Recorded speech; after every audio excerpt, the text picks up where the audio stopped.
Amigos queridos, com os nossos corações entrelaçados pelos sentimentos sublimes da amizade, buscamos Jesus em nossas vidas, para senti-lo manifestado no seu Evangelho de amor. Sentimos de bem perto os amados benfeitores espirituais que envolvem os nossos pensamentos na lucidez da verdade, que têm compaixão de nós e que nos enlevam nesta hora a vibrações sublimes. Aqui estamos, Senhor Jesus, em seu nome, confiantes na sua misericórdia e gratificados, Senhor, por tudo que a vida nos oferece, pelos momentos felizes de amparo e proteção que recebemos dos seus mensageiros. Assim, Mestre amado, sob a tutela dos Espíritos responsáveis por este Evangelho, com alegria e paz em nossos corações, iniciamos as reflexões desta manhã. Obrigada, amigos, obrigada, Senhor, e que assim seja.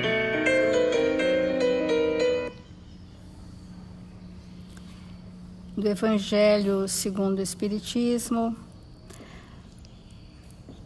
nós estamos entrando hoje no item: aqueles que dizem Senhor, Senhor, não entrarão todos no reino dos céus.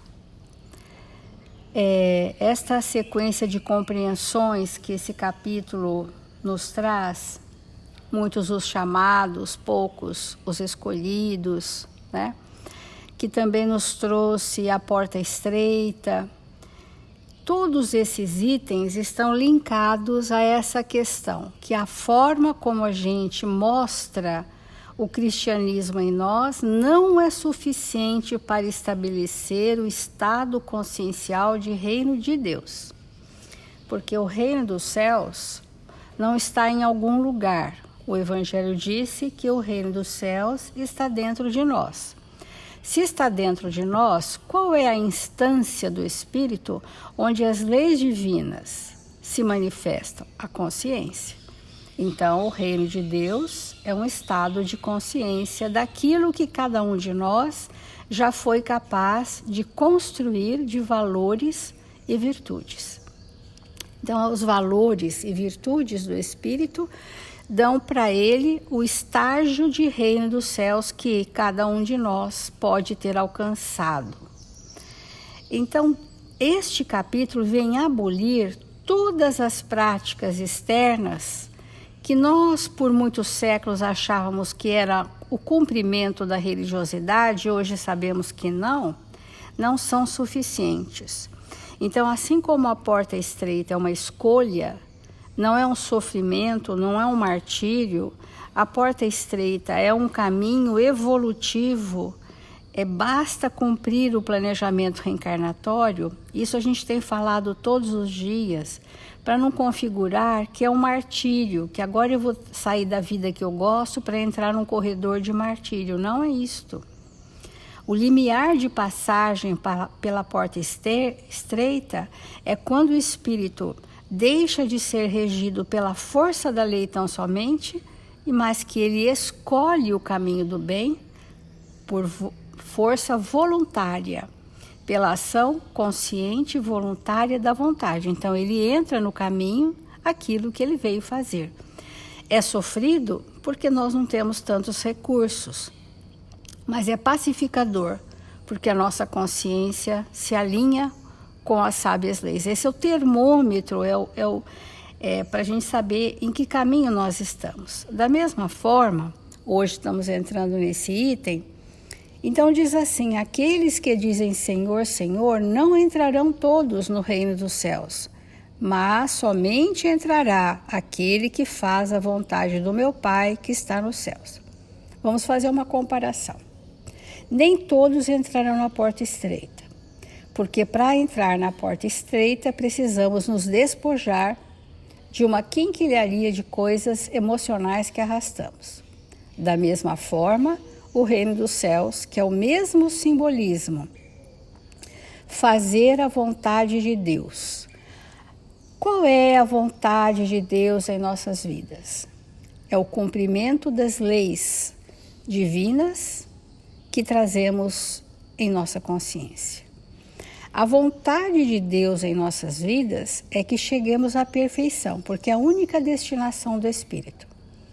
E Jesus, representando a vontade de Deus para este planeta, trouxe para nós que só nós podemos viver as leis de Deus através do amar ao próximo como a si mesmo.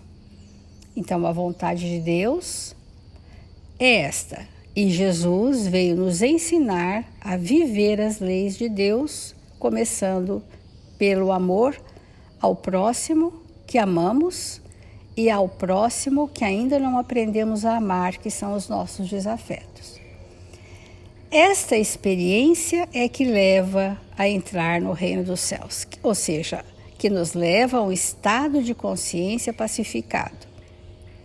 Então, vários me dirão naquele dia: Senhor, Senhor, não profetizamos em vosso nome? Não expulsamos os demônios em vosso nome? E não fizemos vários milagres em vosso nome? E então eu lhes direi claramente: retirai-vos de mim, vós que fazeis obras de iniquidade. Nós temos tantos enganos, né, quanto a nós mesmos. A gente fala por nós mesmos, né? Nós pensamos estar fazendo coisas, vamos dizer, na casa espírita, porque frequentamos, porque fazemos isso, aquilo outro, mas estamos muitas vezes distantes de nós mesmos, todos com muito boa vontade, e esse é um caminho real, mas distantes de nós mesmos. A evangelização de espíritos veio nos colocar próximos de nós mesmos, trazer os ensinamentos do Evangelho para nós. Esse é um diferencial, porque foi um engano nós acharmos que profetizamos em vosso nome, que pregamos, né, em vosso nome, que expulsamos demônios em vosso nome. Quantas vezes um espírito sofredor, necessitado, ele é encaminhado pela misericórdia divina por espíritos superiores, não foi porque o comando foi nosso. Não foi por isso. As pessoas não melhoraram por nossa causa. Isso não é possível. O que é possível, nós nos melhorarmos nesta aplicabilidade. Então, todo aquele que ouve essas palavras que eu digo e as pratica, será comparado a um homem sábio que construiu uma casa sobre a rocha. E logo que a chuva caiu e que os rios transbordaram, que os ventos sopraram e abateram sobre essa casa, ela não tombou, porque estava fundada sobre a rocha. Mas todo aquele que ouve essas palavras que eu digo e não as pratica, será semelhante a um homem insensato que construiu sua casa sobre a areia.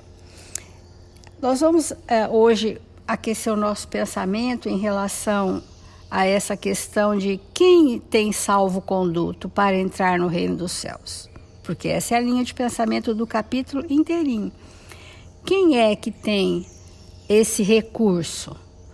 Aqueles de nós que temos obras, e por obras entendemos transformações íntimas,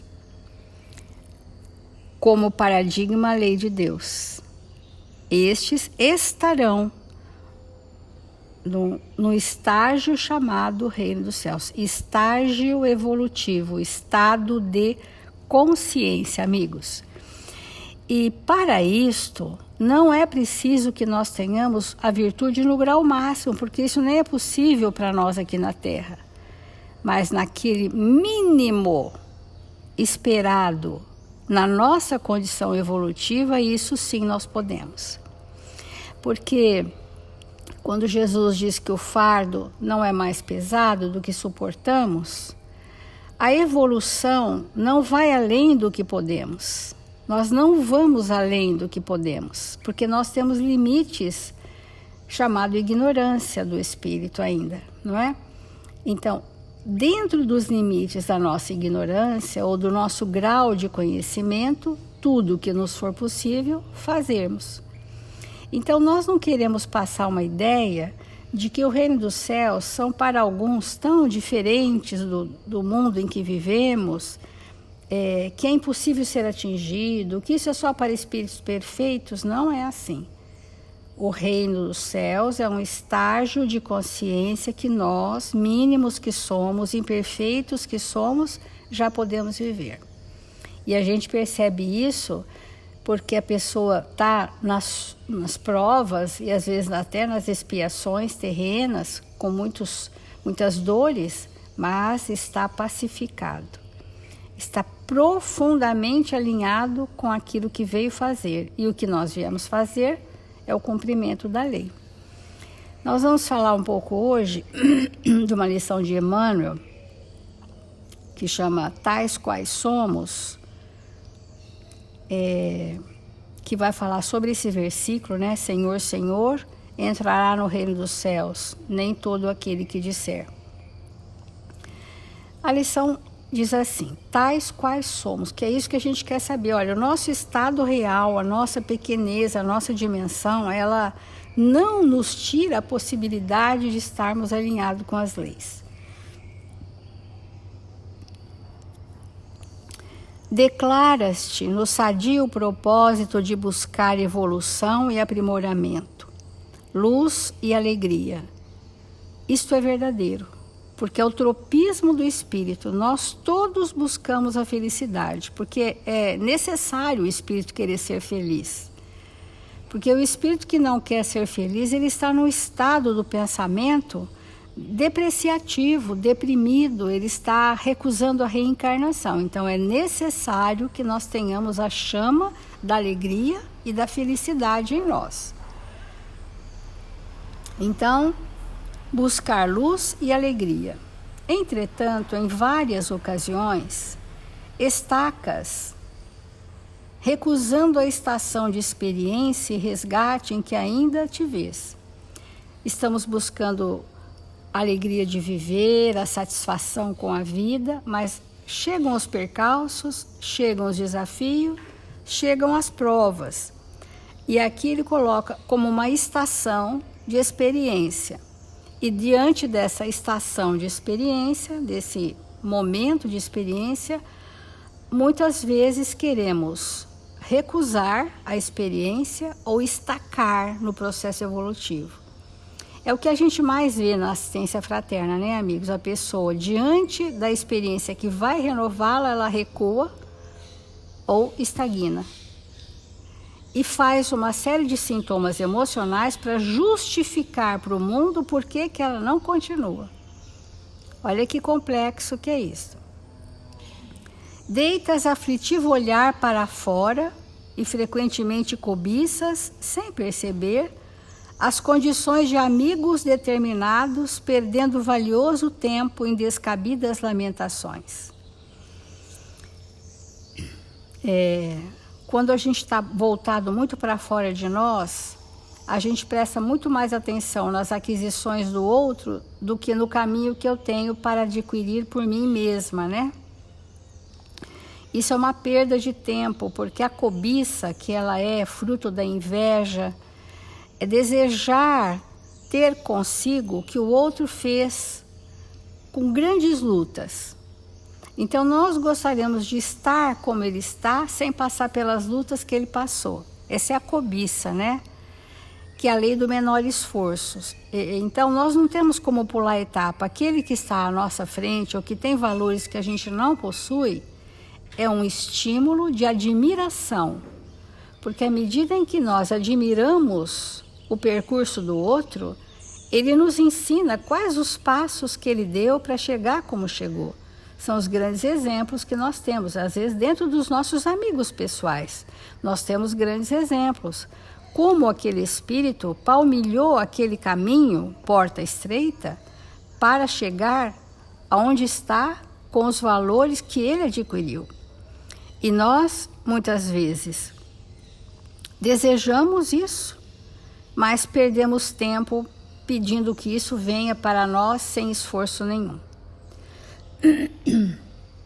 E aí, é nessa frase que ele vai dizer, descabidas lamentações. Então, aqui vem um rol de justificativas de por que o espírito está estagnado. Então, ele diz assim, é bem no nosso dia a dia essa lição. A pessoa diz assim, se eu contasse com mais saúde, alegas em tom amargo. Então, sabe por que eu não faço isso? Porque eu não tenho saúde. Em corpos enfermos, todavia, há espíritos que entesouram paciência e coragem, fortaleza e bom ânimo, levantando o padrão moral de comunidades inteiras. Enfermos. O Chico esteve enfermo por boas décadas e não perdeu o vigor do trabalho, não perdeu a alegria de viver, a pacificação do seu espírito, e foi para nós um padrão moral para a humanidade da Terra. Em corpos enfermos, que em tesouro, e às vezes a pessoa não vem ao trabalho porque está com o dedinho do pé estragado. Uma coisa muito superficial, tira o espírito da lida, tira o espírito do vigor do trabalho, e a doença não pode ser a nossa desculpa, né? Então, essa aqui entra uma gama de pessoas que no desculpismo do corpo enfermo ou da mente enferma se isentam dos seus compromissos. Esses são os que mais cobiça têm, porque na estagnação desejam ser como o outro sem esforço algum, justificando a sua enfermidade. Porque paciência, coragem, fortaleza e bom ânimo independe do corpo estar sadio ou não. Isso, aliás, gente, temos acompanhado companheiros em reabilitação, né? Quanto que a gente percebe que o bom ânimo, a coragem, a motivação, o entusiasmo superam as limitações do corpo. Superam. Porque o corpo reage a uma ordem mental nossa. E outros que se entregam a essas enfermidades tão passivamente, né? E é interessante que quando o espírito se entrega, a gente não consegue fazer por ele, porque não tem onde se apegar naquilo para puxar, né? Porque se a pessoa tem o mínimo de bom ânimo, de coragem, de paciência, de força interior, né? É o plugue que a gente puxa, porque aí liga com a gente e a gente sobe junto.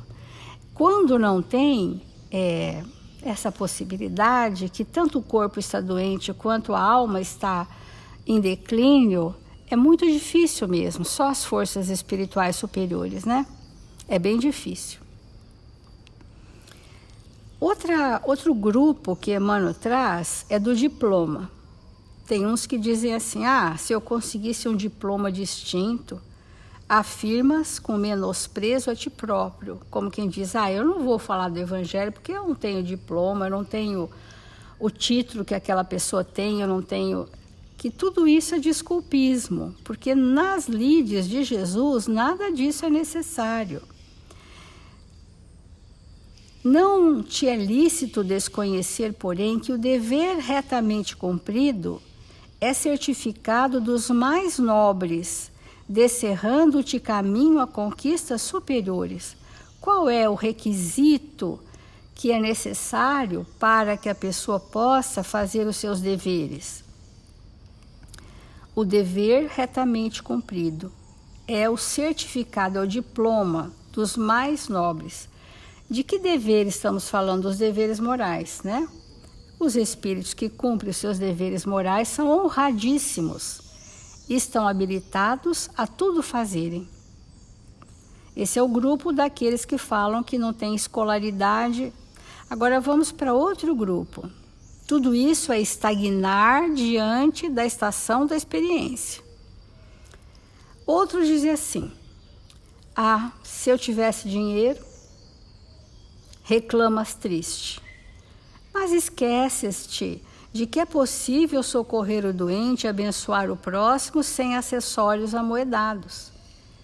O maior socorro que nós podemos prestar uns aos outros é de natureza afetiva, amigos. É de natureza moral, é o apoio, é a amizade, é o companheirismo, é compreender quantos deslizes eu faço por dia, as pessoas me toleram, me suportam, me dão nova oportunidade, acreditam na gente de novo.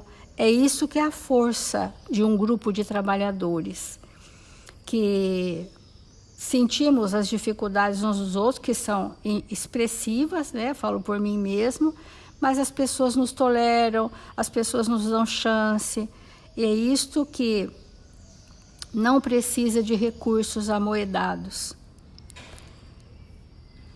Agora em um outro grupo. Se eu tivesse mais cultura, asseveras mostrando o verbo desapontado. E Emmanuel diz assim: e não te aplicas ao esmero de lembrar que nunca existiram sábios e autoridades sem começos laboriosos e sem ásperas disciplinas. A exemplo de Jesus, que foi ter com os doutores do templo aos 12 anos, e ele mostra quem era, e de imediato a mãe se preocupa em colocá-lo nas escolas dos iniciados, dos grandes doutores, porque viu que aquele espírito estava muito maior do que os doutores do templo, ao que Jesus escolhe: mãe, eu já estive com o Pai.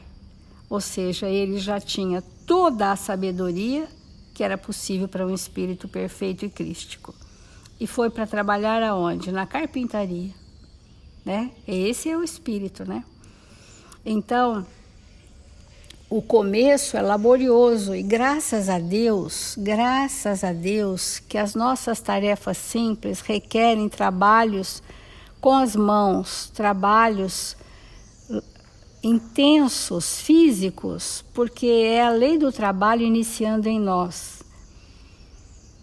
Então, tem um outro grupo que diz assim: se eu alcançasse companheiros melhores, dizes subestimando o próprio valor. Porque as pessoas também dizem: sabe por que eu não faço isso? Porque eu não tenho a sintonia que vocês têm, eu nem tenho amigos espirituais, né? Tudo isso não é a verdade. Entretanto, o esposo transviado, a esposa difícil, os filhos problemas, os parentes complicados, os colaboradores incipientes e os amigos incompletos são motivos preciosos do teu apostolado individual, na abnegação e no entendimento que te eleves de nível ante a vida maior. Nesse aspecto, todos nós estamos enquadrados, vocês concordam? Filhos problemas, parentes complicados, colaboradores incipientes, amigos incompletos. Estes são os instrumentos da lei de Deus para eu construir um estado íntimo chamado Reino dos Céus. Essa é o contexto de maior aprimoramento nosso, é esse contexto. Quanto mais isso nos acontece, maiores são as nossas oportunidades. Porque nós vamos chegar, aqui frase de Emmanuel, né? E os amigos incompletos são motivos preciosos do teu apostolado individual. Aquilo que nos cabe realizar no caminho da porta estreita e no bater às portas do reino dos céus, que é a mesma simbologia. Errados ou inibidos, deficientes ou ignorantes, rebeldes ou faltosos, é necessário aceitar a nós mesmos, tais quais somos, sem acalentar ilusões a nosso respeito, mas conscientes de que a nossa recuperação, melhoria, educação e utilidade no bem dos semelhantes, na sustentação do bem de nós mesmos, podem principiar desde hoje, se nós quisermos, porquanto é da lei que a nossa vontade, intimamente livre, disponha de ensejos para renovar o destino de todos os dias. Esse desfecho de Emmanuel mostra para nós qual é a nossa condição. Rebeldes, faltosos. Quem nós encontramos no caminho? Parentes complicados, amigos incompletos, filhos problemas, pais difíceis. Olha, quem somos? Espíritos deficientes, ignorantes, rebeldes e faltosos. Quem encontramos estes? Qual o objetivo desse encontro com a nossa imperfeição e a dificuldade do outro? É o recurso da nossa recuperação, da nossa melhoria, da nossa educação e a nossa utilidade no bem dos semelhantes. Porque um dia nós poderemos ser um bem para os semelhantes. Um dia, quando essa experiência for forte no reduto familiar, no nosso grupo de convivência, quando isso for uma experiência verdadeira, aí eu estou pronto para ter utilidade ao bem dos semelhantes. Olha que interessante, né? E para a gente encerrar, Emmanuel diz assim: ensinou-nos Jesus que o reino de Deus está dentro de nós. Fujamos, uma palavra forte, de invejar os instrumentos de trabalho e progresso que brilham na responsabilidade dos outros. Então, essa lição é para nós identificarmos quais são os instrumentos de trabalho para o meu burilamento pessoal que eu não estou vendo.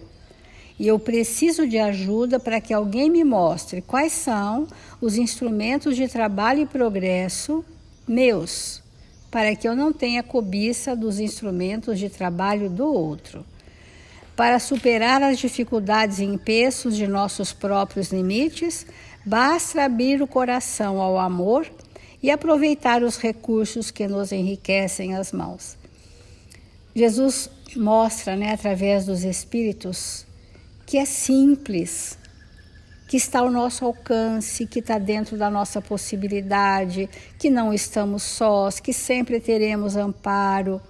Precisamos sentir esta verdade para estarmos sentindo que a senda iluminativa, estreita que seja, está sendo percorrida por nós. Então vamos fazer a prece para encerrar.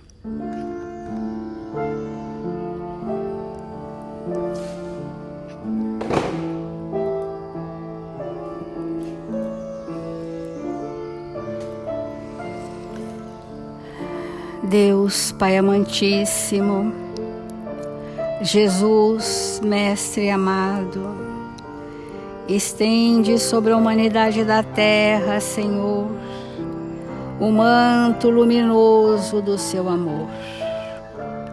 Permeie os corações em desajustes, com a brandura da vossa misericórdia. Insufla em nossas consciências o bom ânimo, o vigor para o trabalho e a alegria de servir em seu nome, para que estes valores possam se sedimentar em nós como experiências iluminativas. Nesta humanidade que estertora sob os impulsos menos felizes, Senhor, guardamos a confiança de que estás conosco, socorrendo e amparando as dores da humanidade da terra. E assim, Mestre amado, com esperança em dias melhores para todos nós, vibramos pelos povos em litígio de guerra, pelos povos nossos irmãos que passam por penúrias morais e materiais. Onde quer que haja dor, possam haver caravanas espirituais movimentadas em benefício de todos. Queremos vibrar por todos aqueles dos nossos cadernos de vibrações, por todos aqueles que o nosso coração alcançar, por todos aqueles que amamos e por aqueles que ainda não aprendemos a amar, para que a vossa luz clareie os escaninhos da humanidade da Terra. Assim, Mestre amado, encerramos o Evangelho desta manhã com alegria e paz em nossos corações. Obrigada, amigos. Obrigada, Senhor, e que assim seja.